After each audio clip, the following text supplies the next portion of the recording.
Сәлем достар! Бүгін біз сіздермен алдыңғы сабақта өткен тригонометриялық функцияның қасиеттері және олардың графигіне арналған есептерді шығаратын боламыз. Алдымен бізге мынандай тапсырма берілсін. Функциямыз модулясындағы синус фи мәні синус фиға тең болсын. Олай болса, бұл жерде синус фи қай ширекте таңбасы осы мәнді қабылдайды. Олай болса, алдымен бірлік шеңберді еске түсірейік. Таңбалар ережесін синустың және синустың бірінші ширекте таңбасы плюс, 2-де плюс, 3 пен 4-те минус. Олай болса, модулясындағы синус фиіміз оң мән синус фиға тең болғандықтан, онда фидің қабылдайтын аралығы ол бізде бірінші және екінші ширек. Немесе аралықпен көрсететін болсақ, фидің қабылдайтын мәндері 0 мен пидің арасында. Ал осыған сәйкес екінші тапсырмамыз косинус фи бұрышы мәні тең болсын минус косинус фиға.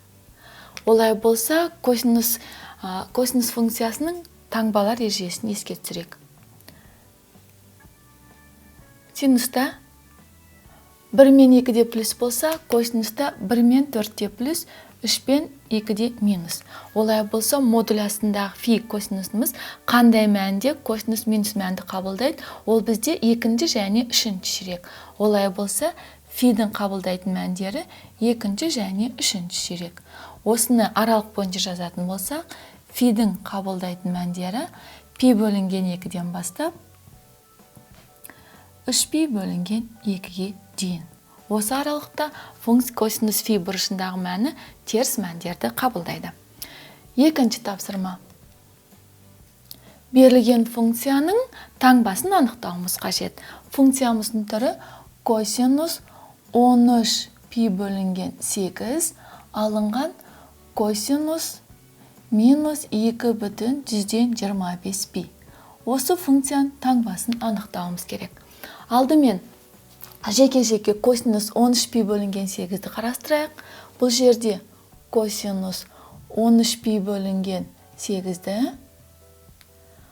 Оның периодын ескеріп жазатын болсақ, бұл бізде косинус 2 пи алынған 3 пи бөлінген 8-ге тең. Ал бұл дегеніміз 2 пидан азайтсақ 3 пи бөлінген 8-ді ортақ бөлім беріп есептесек, 2 пиді 8-ге көбейтсек 16 пи, 16 пидан 3 пиді азайтсақ 13 пи бөлінген 8-ге тең. Олай болса, 4-шы сыныпта өткен келтіру формуласын еске түсірейік. Косинус 2 пи алынған 3 пи бөлінген 8-дегі мәні косинус ол бізде 4-ші ширекте ОХ өсімен. Олай болса, косинустың мәні косинус 3 пи бөлінген 8-ге тең. Дәл солай косинус минус 2,125 дегеніміз 2,4-тен 1 пи. Бірақ косинустың өзі жұп функция болғандықтан, оған минус таңбасын ескермей-ақ косинус 9 пи бөлінген 4 деп жазсақ болады. Ал келтіру формуласы бойынша ескеретін болсақ, косинус ол бізде 2 пи қосылған пи бөлінген 4-ке тең. Ортақ бөлім беріп есептесек, 8 пи, 8 пиға 1 пиді қоссақ, 9 пи бөлінген 4. Ал косинус 2 пи қосылған пи бөлінген 4 дегеніміз, ширекті ескеретін болсақ, пи бөлінген 2 бол бізде 4-ші ширек, оған тағы да альфа бұрышын қосатын болса, ол қайтан 1-ші ширекке келеді. 1-ші ширекте косинустың таңбасы және косинус функциясы өзгермейді, сондықтан косинус пи бөлінген 4-ке тең.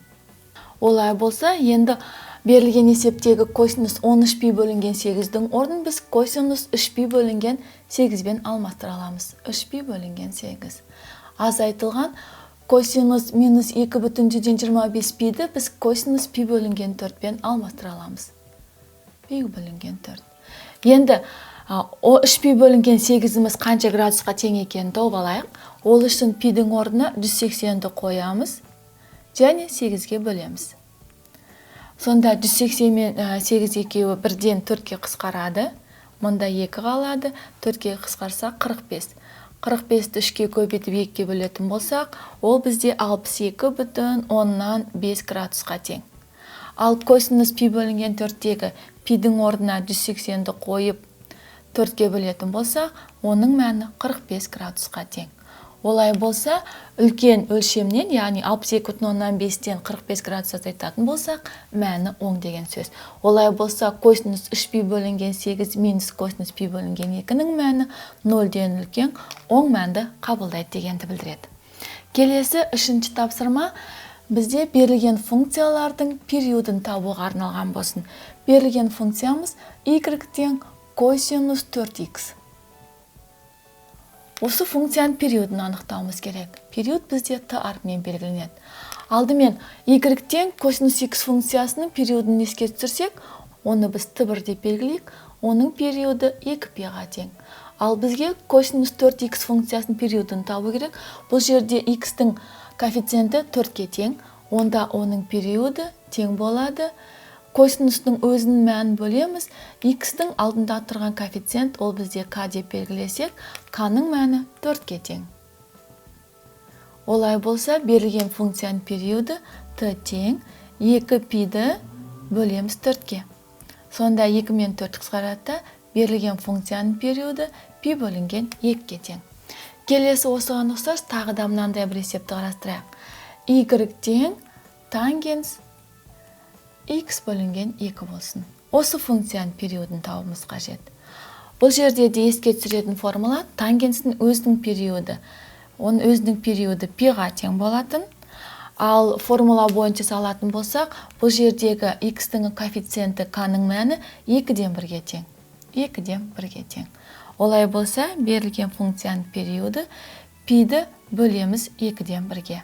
А ол дегеніміз 2π-ға тең. Біз сіздермен қарастырдық.